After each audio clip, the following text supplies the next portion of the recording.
Hello, everyone.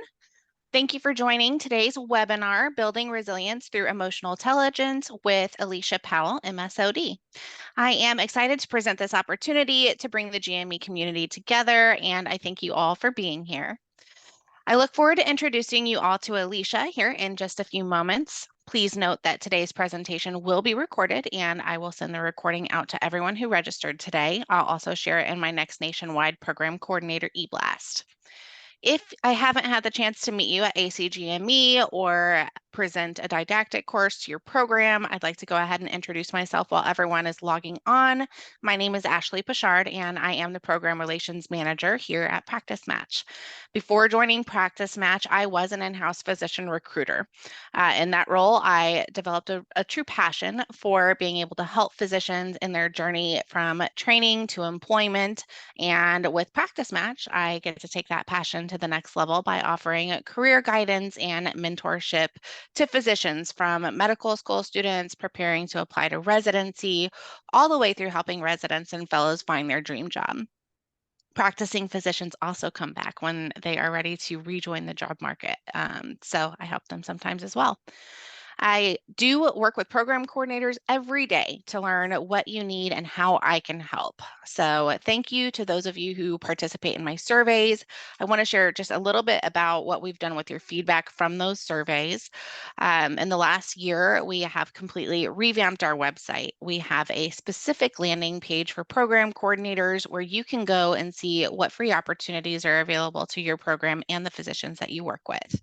In addition to our CV builder, free CV review, job board, live and virtual career fairs, we've added educational webinars and didactic courses on CV preparation, interview preparation, how to conduct your job search, recruitment models, red flags to watch for, contract negotiation, compensation data, immigration assistance, student loan assistance, financial planning, insurance, etc. I know it's such a mouthful, but we've really been listening to what physicians need and making sure that we build that out so it's available for all of you. We also now offer 12 scholarships. Some of those are specialty specific. Some are open to all residents and fellows. We've also partnered with companies who offer Practice Match physicians discounted services on things such as contract negotiation services. We have a fellowship program networking event where residents can network with fellowship programs to get a better idea of where they want to apply. This event is free to the attendees and to the fellowship program. So if you're a coordinator that is part of a fellowship program and you could use the help with the recruitment, please reach out to me. This event is free and registration is open. That's going to be in April. In addition to that, we're now adding quarterly program coordinator webinars to bring you all together. And all of this is coming from the feedback that you provided in your surveys. So I thank you so much for the opportunity to continue to serve you in this way.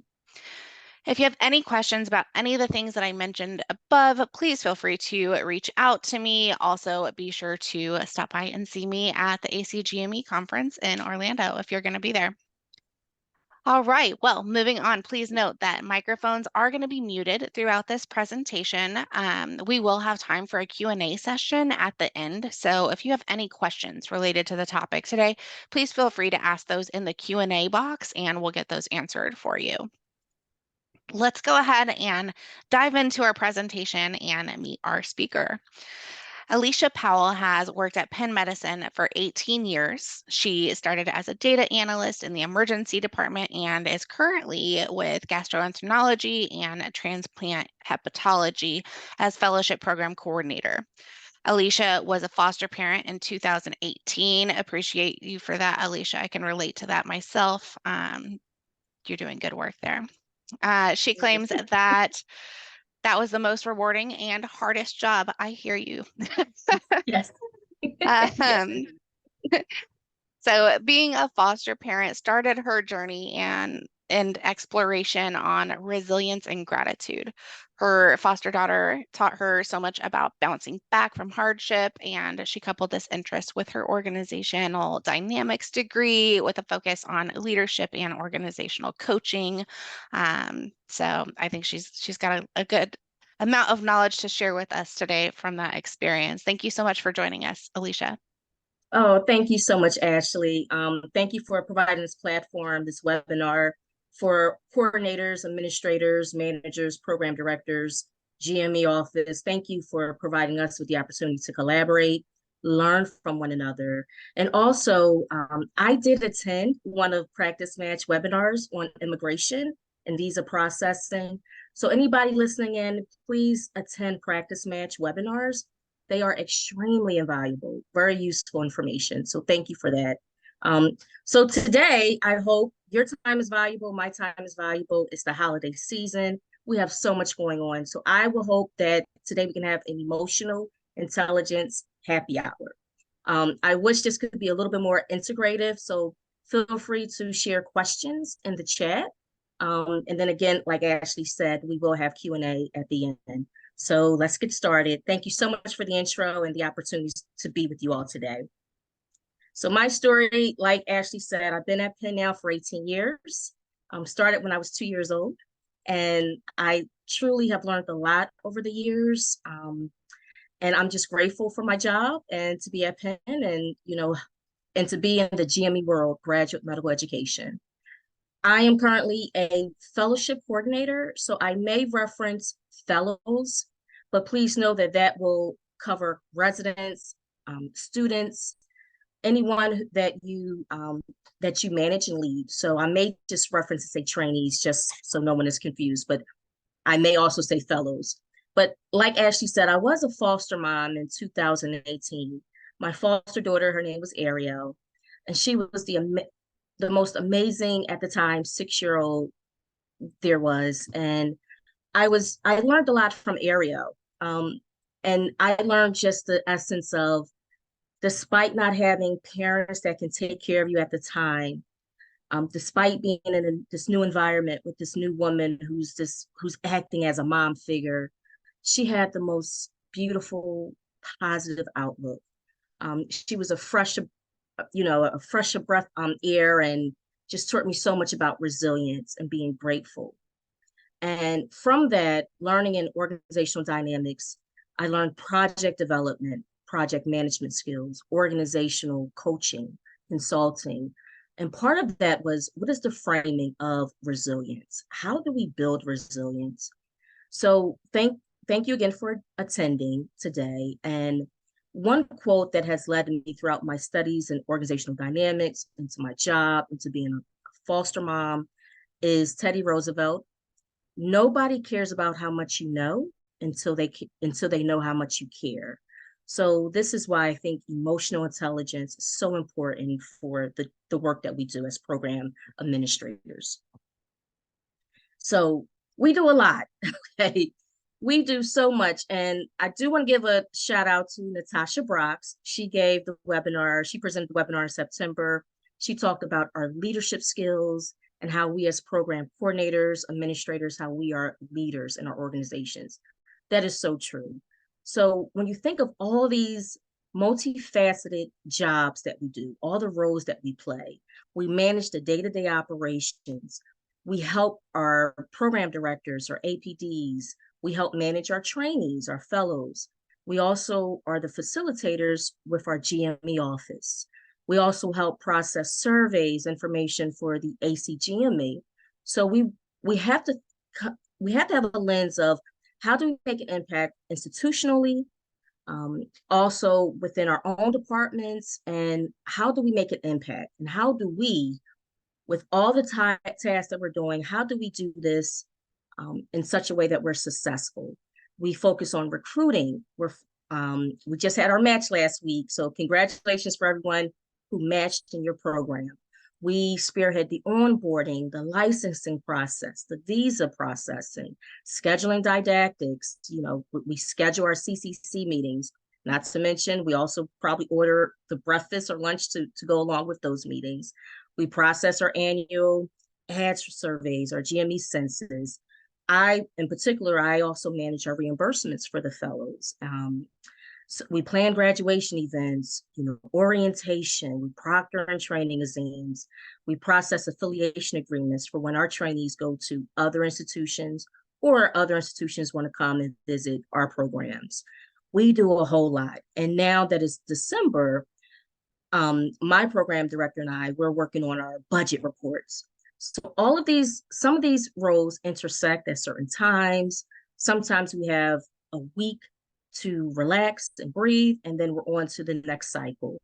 But with this, I have a picture of two people that look like they are successfully juggling all the balls. I sometimes juggle these balls successfully, and sometimes I do not. Sometimes the balls are falling, rolling. I'm sometimes I'm successful, and sometimes I am unsuccessful. And so this is why I think applying emotional intelligence will help myself and help you all. That way we can continue to juggle all of the balls that we're doing because our job is demanding and is multifaceted. Okay, because I'm a Philadelphia girl, I have to give, some love to our sports, the Philadelphia Eagles. So like I was saying with, the work that we do, here are some scenarios of when the work is not going according to plan. We're fumbling the football. So in a sense, if you have a delay of getting a license process, because we're dependent on the state to process these in a timely manner, and some things are beyond our control. If there's a delay in processing a visa application, what do you do? Or how do you keep your cool, demeanor, professional self, positive outlook when internally you're probably crying and saying, why is it not working? On interview day in particular, sometimes if you have virtual interviews, you can have connection issues, you can have things that are beyond your control. If you have in-person interviews, and I live in Philadelphia, it was a little bit of snow flurries this morning. You can have a snowstorm while you're interviewing. And let's say that the airport is shut down and your applicant cannot travel on interview day. Hiccups happen. And some things are beyond our control and some things we do have more control and influence over. Also, like I mentioned earlier, match day for fellowship programs was just last week. I know for the residency programs, you still have time. You're still in the process of recruiting. But did you fill all your positions, all of your spots? And if you don't, sometimes these scenarios can cause a lot of anxiety. What do you do when things are not working according to plan, when operations are not operating? So this is why, or if you have a site visit or something that again causes some level of stress, you're a little overwhelmed because you still have your day-to-day job, and then you have these other pressing special projects that came about. So today, I hope in learning through emotional intelligence and like Natasha Brock's talked about before, and building and cultivating our leadership skills, our competency skills, I'm here to help provide some level of solutions. And if I can help you, let's start a platform where we can support one another. So just want to be optimistic and just say, I'm here to help. Okay, so emotional intelligence, let's dive into this. It's defined as the ability to understand and manage your emotions, as well as recognize and influence the emotions of those around you. So this was first coined in 1990 by researchers John Mayer and Peter Salovey. It became more popular by psychologist Daniel Goleman. So I will reference Daniel Goleman throughout my presentation. But with this, Mr. Goleman said that the emotional intelligence is important because it is leadership skills. So one thing about emotional intelligence is self-awareness, understanding how am I feeling? What are these emotions I'm feeling? And there's a range of emotions. Emotions can be anything from anger, frustration, you're overwhelmed, you're mad, you're disappointed, you're frustrated, or it can be I'm happy, I'm ecstatic, I'm satisfied, I'm feeling great today, I'm feeling joyful, I'm feeling hopeful. So these are all examples of emotions. And understanding your emotions will lead to more awareness and self-confidence. So Daniel Goleman recognized there are 4 domains with emotional intelligence. It's self-awareness, self-management, and also regulation. and then social awareness and relationship management. And let me dive into each pillar. So we all want to embody this woman. She looks like she's at peace, she's in harmony, and she's on top of a meeting table in a boardroom. Okay, that is not likely to happen, but I like the image of what it represents. How do we embody a level of peace and confidence and just oneness? How do we keep our emotions centered and also positive, keep a positive outlook? So, one thing I will encourage you all to do is ask for feedback. Yes, 360 evaluations. Ask for feedback from your colleagues. So, these are other coordinators. Ask for feedback from your program director, your APD, also your trainees. Ask your trainees for feedback. If you work around nurses or front desk staff, ask them for feedback. Ask them, um, how do you perceive me? Am I meeting expectations? Is there anything you need me to work on? How can I be more productive? How can I make improvements? And also, what do you think I've done this last year that was successful, that has really worked? Feedback allows you to understand how the organization perceives you, the people that you work with, how they perceive you and all of your work and your attributes, your contributions. We tend to think that we're seen in one way, but in reality, people probably see us doing things that are probably even bigger and better. Or they may say, you know what, you're good with this, but I think you need to work on X, Y, and Z. So it's good to ask for feedback. I recognize that it's a little scary, but asking for feedback is so essential to your growth as a person, as a coordinator, administrator, and also as a leader. And then do some time for introspection. When you get the feedback, allow time to give yourself space to sit with it. What was great on your evaluation? What was great on the feedback? Own that, but also take in what are some areas of improvement. It's your own SWOT analysis: strengths, weaknesses, opportunities, and threats. So give yourself time for that level of introspection. And then review the job role. What have I done successfully this past year or the past 6 months? I'm sorry, let me go back. What do I need to continue to work on? And then also, I encourage everyone to have regular meetings with your PDs. If you have more than one fellowship program, your APD, and then also with your trainees. If it's a weekly meeting, bi-weekly meeting, or monthly meeting, check in with them. Ask them what do they need from you, and follow up. Follow up is so essential. So again, self-awareness is the ability to understand your strengths, your weaknesses, and also to recognize the emotions and the effect that you have on your team's performance. Okay. Now, this is also one of my favorite parts of emotional intelligence is self-regulation. So self-regulation, also self-management, is insight of how do you have self-control? Do you respond or do you react? And so I want to quote one of my former professor, Dr. Charlene Russo, in organizational dynamics. She taught us there's power in the pause. So if something was going on, for instance, this was my first year utilizing thalamus. I was nervous, like anyone when you're utilizing a new system, a new database. You have to learn about it, you have to educate yourself, and then you have to share this knowledge with the other stakeholders, your program director, the faculty that will interview as well, the applicants that you're interviewing. So when I utilized thalamus, I was so nervous. I had to reach out to two colleagues that I truly respect and admire, and that's Alexa Davis and Laura Wadabu. They were just my guardians during that time. They ushered me through thalamus. They gave me the confidence that I needed. I recognized that my emotions were a little high. I was nervous, but give yourself power in the pause. Know that it's going to work out. Give yourself a moment to breathe, maybe even go for a quick walk. Give yourself time to go on lunch if the emotions are too high. Remember to manage your emotions and don't let your emotions manage you.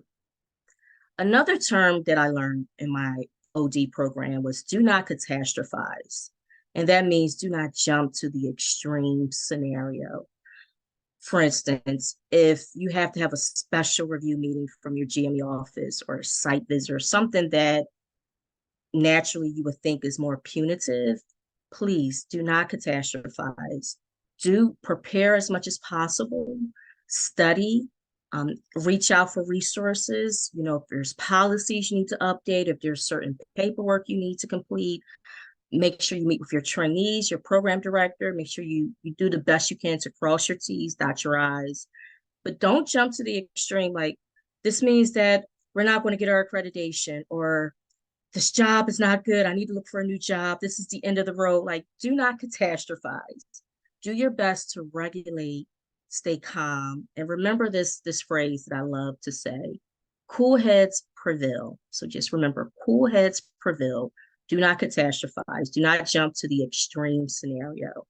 Everything tends to have a way of working out, but we do have to do our due diligence. We have to work hard, and our job is demanding. We have a lot of work that we do throughout the year.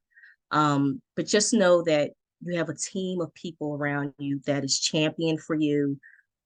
Part of my talk is also how to build relationships, because I work with the best coordinators that give me so much support that I would not be here if it wasn't for their guidance, their mentorship, and also their love. Okay. So you need that. So I just want to say again, with self-management is self-regulation, is giving yourself adaptability, achievement, and orientation, and it allows you to keep that positive outlook. So again, it's a framing of, how do I recognize that I'm being a little triggered. A lot is happening right now. I have this intense job. Also, while I'm doing my job, a lot of us are parents. So you have kids at home, you may have a husband at home, you may have parents that you're taking care of, you have all these external things happening. And then when we look at the news, we can see things that are happening in the world that impacts us. There's wars going on, and that's truly heartbreaking. There's school shootings that happens, unfortunately. There's so many unfortunate events that happens that are beyond our ecosystem of work. How do we manage, and how do we power through, and how do we continue to do a good job and show up every day and give it our all when we're pulled in multiple directions? Also, you want to look like Beyonce. Okay, how do you give yourself time to work out? Have dinner prepared, be a loving parent, help your kids with schoolwork when you're tired. Meanwhile, help your fellows be the best they can be. But your fellows may be impacted by family members who were in those war territories. So it's allowing us to regulate all of those emotions that are happening so we can be the best stewards in our communities, in our homes, and also in our workplace, and for ultimately the GME office, how to help our fellows in our programs. My favorite part of emotional intelligence is empathy. It's understanding what these emotions are and connecting with others. This is our social awareness. So with that, you recognize your own emotions and how they affect your thoughts and behavior. Managing stress is just the first step of building emotional intelligence. Your ability to manage core feelings such as anger, sadness, fear, or joy, happiness, satisfaction often depends on the quality and consistency of your emotional intelligence. So there are different levels of empathy. So I do want to talk about that. Empathy comes in Daniel Goleman defines empathy in 3 domains. Cognitive empathy, that is the capacity to know the thoughts of someone else. It is how we acquire accurate knowledge and information from another person. So this means exercising a mental understanding of a person's experience. This is what's usually used in the workplace. And then there's emotional empathy. This is to absorb the emotions of someone else as though you feel their emotions. So this is typically used when we're home with our children, when we're with our loved ones. And then there's compassionate empathy. This is my favorite. This can be utilized in the home or in the workplace. Compassionate empathy is when you focus on the feelings and experiences of others.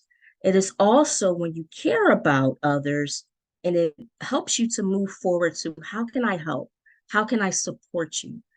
Um, the compassionate empathy leads you to let me give you a hug or let me listen. Maybe you just need somebody to, some people just need somebody to listen to them. So I just want to point out the three levels of empathy. There's cognitive empathy, emotional empathy, and compassionate empathy. And all of these help to build social awareness. You need to recognize the importance of mindfulness in this social process. So we need to look at and understand what's going on in the room, how to read the room, how to pick up on nonverbal communication, how to really be insightful of your feelings as well as others. And this helps when you show and demonstrate empathy and that you care. My biggest component is it helps to build trust. And trust in organizations is what we need, especially in today's society. Okay. So relationship management. This is how you forge those positive connections with other coordinators, administrators, trainees, your program directors.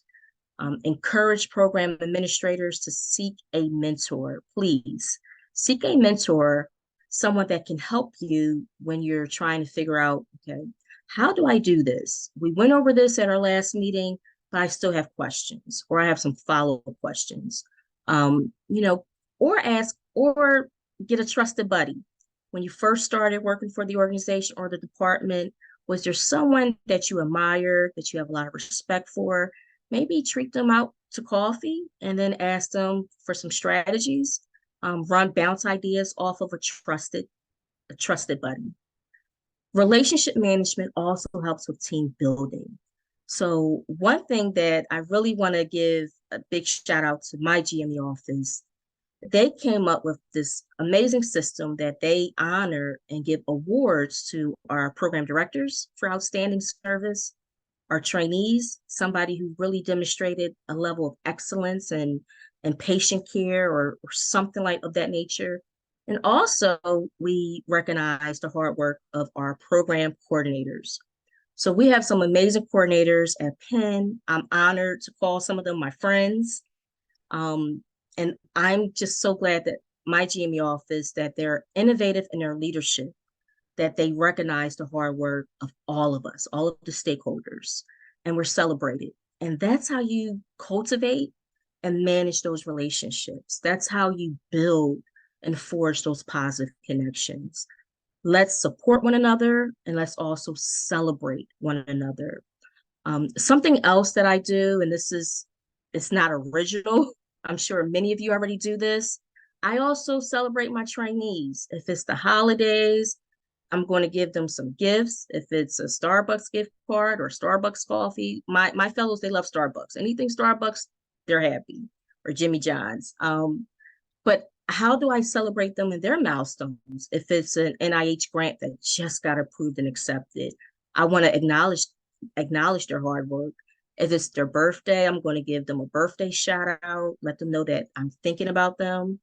And also if they just had a new baby, I love the kids. You know, Ash and I talked about being foster parents. So if my fellow just had a new baby, I'm going to do my best to give them a gift and give them a lot of love. And part of that allows them to be more productive. It lets them know that we care about them. Um, you know, the human, we care about them and we connect with them. So those are some of my tips and strategies for building and managing those relationships. And also, I want to say, we also celebrate other coordinators. I work again with some amazing coordinators who retired. Nancy Wells, she's one of my favorite people in the world. But being able to celebrate her retirement, although she still does consulting work, so she's not fully retired. Well, we're not letting her go. But just celebrating the hard work from administrators who have been doing this for 10 years, 15 years, 20 years, even 30 years. I think that speaks volumes of how you can take this job and truly make a wonderful, meaningful career out of it, and being supported and recognized by other colleagues. I love to go to a happy hour once or twice a year, and just celebrate everybody. This if it's a retirement party or someone going to another institution, let's celebrate you and just give you your respect and honor you as much as we can. So that is part of my relationship management skills. Again, it's developing and maintaining good relationships. It helps to communicate clearly, inspire and influence others. It helps to work for a team, and it also helps working through management, managing conflict and dealing with conversations that are not that favorable. How do we get through conflict? And what I'm learning through emotional intelligence is that conflict is an opportunity. It's an opportunity to grow, to learn, to be more creative, and to do things that you probably don't often do. Um, and then also, what I love is adding humor to your job. So you know, keep a keep laughter as a central core quality skill as well. So going back to emotional intelligence to increase resilience, it's the aspect of how do you use construction and regulation of thoughts and feelings. So again, it's the ability to respond appropriately and how do you regulate those emotions. So once you master emotional intelligence, it allows you to have this level of water logic. And water logic in the organization, as opposed to rock logic is about what's right and what's wrong. And typically, rocks are not movable, they're not agile. Water logic allows you to be agile, it allows you to organically flow. And so I want you to keep that mindset of applying emotional intelligence and water logic will allow you to be that amazing leader that you are in your role. And again, it also promotes positive working behavior, self and social awareness. Okay. So I want to share a little story of my program director. I'm not sure if he's listening in. And it's not to embarrass him. It's just to demonstrate or illustrate how he's truly a thoughtful, compassionate leader. So this has been like the hardest year of my life. My mom passed away in March. It's been a process. Excuse me for getting emotional. And my program director just gave me so much support during that time that it was truly amazing. And I'm forever grateful to Dr. Soga. But what he did in particular that amazed me, he's leveled up with emotional intelligence. He is the embodiment of an emotionally intelligent leader. My mom was at the hospital that I worked for, and she was there for 3 weeks before she passed. And my program director made sure that every day for 5 minutes or 10 minutes, he went to visit my mom. If it was to pray by her bed or just hold her hand. And I thought that was just amazing. Just that he took time out of his busy schedule while he was on service, helping our fellows, working in endoscopy sessions. Gastroenterologists, they have busy clinical schedules. But my program director was able to, he made it important. It was important to him to give me the support that I need, the radical empathy, and he went and saw my mom. And so I am forever grateful for that. And that's the kind of leadership, excuse me, we're gonna get happy in a second. This is an emotional intelligent happy hour. I don't want anybody to cry, not today. But I'm just sharing the story and opening up and being really vulnerable of how when you have leaders that you work for that are amazing, that are selfless, how it just truly makes working for them the best thing ever. So I have an image of chicken soup because Dr. Soga also, his wife cooked. One time I was also sick, worked from home. His wife happened to make chicken noodle soup. His wife is amazing. And he brought me chicken noodle soup at home one time as well when I was sick. And so I mean, I'm truly fortunate to work in an environment where I'm supported. I have amazing people that just give me the time off that I needed. Um, and just they have my back. That trust is there, that and just the undying support. So thank you, Dr. Soga, if you're listening. But just wanted to share that story of how emotional intelligence is shown. It can be something as big as that, or it can be something as small as just asking somebody, how are they doing? Asking your trainees, how are you making out? I see that you're on service. You worked over your 80 hours. Is there anything I can do to help alleviate any tension, any stress? Um, so I just want everybody to stay inspired. Let's go back to having a happy, emotional, intelligent, webinar. But I mentioned that story because my program director, he led with his heart and with his head. Um, and that's the essence of having emotional intelligence. It's when you can be a leader who leads with your heart and your head. The two should not be separate. So just I want to encourage you all to please understand that emotional intelligence allows you to connect with people on a deeper level, show support, show empathy, and show radical love at times. We need that, especially post the pandemic. It's good to come together and have people you can rely on and really depend on. Okay, so the power of optimism is something that I've learned in organizational dynamics. That is the ability to keep hope, keep that positive outlook on life, stay encouraged. And part of that is keeping good friendships, having your core people you can lean on, you can share jokes with, you can share stories, you can bounce ideas, you can creatively come up with new solutions. And yes, like I mentioned earlier, keep a sense of humor. It's good to just allow yourself room to laugh. Um, it's going to be okay. I work with some coordinators that are doing their best and some associate directors that are trying to streamline processes. It's hard for us every year with getting our trainees onboarded at the VA. This is just not to throw the VA under the bus. My husband is a veteran. I love veterans. But getting access to the Veterans Administration Hospital, that is hard. So I love that people that I work around, their goal is how do we streamline processes? How do we communicate more effectively? And how do we work better together so we can make things flow better? So keep that power of optimism.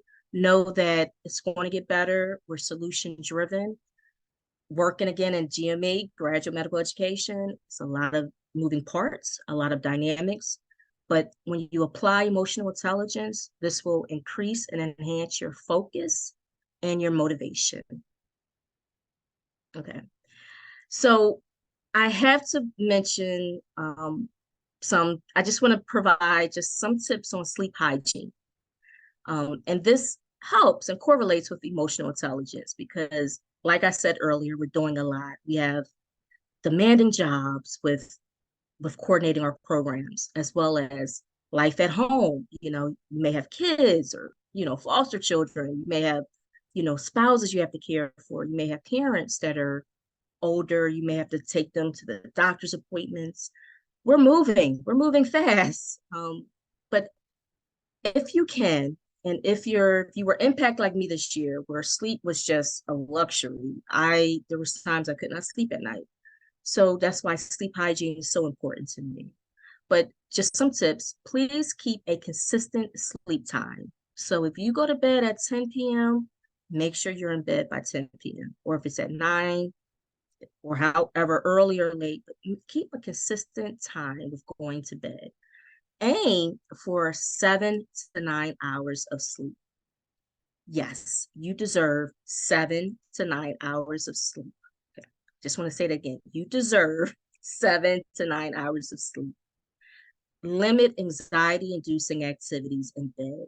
I no longer watch the news before I go to bed. I no longer, because of the holidays, I'm not checking my phone. I'm not on Facebook right now, but so I have reduced some anxiety inducing activities before going to bed and while in bed. So increase your physical activity during the day. I know my husband will love this. He's military, so work out. You know, go for a power walk if it's 15 minutes, 20 minutes. Maybe incorporate some yoga. Do some yoga. I'm interested in doing some yoga. Maybe you like kickboxing. But try to incorporate some physical activity during the day. This will allow you to sleep more restfully at night. Also, keep your bedroom at a cool, comfortable temperature and dark. Light has a way, it's a sensory to wake us up. So I had to remove my plugins. I love plugins with the light so I can see myself going to the bathroom, but I had to remove those. So keep your room nice and dark. Invest in blinds if you need to, the dark blinds, and then avoid electronics in bed. Um, put the tablets down, the laptops, the smartphones, put them down. Try to avoid eating 2 hours before going to bed. This will be um, a good practice to have. Do not eat a heavy meal before going to bed. Nutrition is so important. And then also, I'm so sorry. Hope you didn't hear that. I'm doing some laundry. Okay. But also, if you don't go to bed at your bedtime, one strategy I've learned is get up, go to another room, a quiet room if you can, and maybe read a book. And don't read a book on your phone, but pick up a book like emotional intelligence, pick up an old school book. Reading can help relax your brain at night, and this can help you reset your brain so you can go back to sleep and sleep more effectively. So just wanted to add, in addition to emotional intelligence, some strategies on sleep hygiene.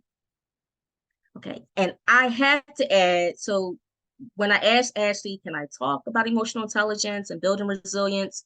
I reached out to some amazing coordinators at my institution, also outside my institution. And I just want to highlight some pearls of wisdom um, that folks have shared with me. And I'm only going to read maybe a little part of their just to get through the presentation. So, Nancy, thanks for responding. I asked folks, what advice would you give on building resilience to other coordinators? Because I learned from you guys. Um, Again, I learned from the coordinators that I trust and work with. I learned from you, and you guys have so much knowledge, so much information. So, Nancy, share with me, give yourself grace and about 3 academic cycles to learn the role. I agree with this completely. And then she said, we learn from others while giving to others. That is so true. And that's emotional intelligence. Lisa Williams, thanks also for responding. And her advice for seasoned administrators is share your knowledge in regional and national workshops. I think that is amazing. That's a great skill. Great advice. Monica Watkins shared to new program coordinators, administrators, be patient. You are not expected to know everything. And that is honesty, that is true. And then her advice with seasoned administrators, create an ongoing document of tasks, shortcuts, pearls, best practices, so the next person will have a guide. Bonnie, I know Bonnie, I love Bonnie. She works at Penn. Some advice that she gave, and this is just a snapshot. Attend all the GME meetings, take notes, become friendly with other coordinators. Yes, this is all emotional intelligence. And join the Facebook group. I agree. I think the Facebook group for program coordinators is amazing. Not only do they share great information, they also share the best jokes ever. If it's a new system that's being employed, if it's an ACGME conference date. It's a checks and balance, system for us, but they share the best jokes also of when you feel like your hair is on fire, everything's on fire, and it creates some levity in the day. And then also Bonnie said, ask a mentor, ask a mentor. So give them a list of to-dos and organize by months. That is really good, insightful. And keep a close eye on deadlines.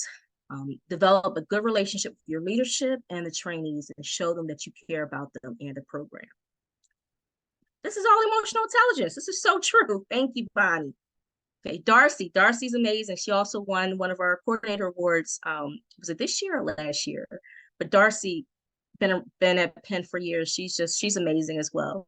Her advice was always ask questions, and I love this. Stay curious, and if you're being shut down, you're in the wrong job. So you want to go where you're celebrated, not tolerated. And I also like the advice she gave to seasoned coordinators. Be patient when you're working with someone that's new. They need time to learn and grow.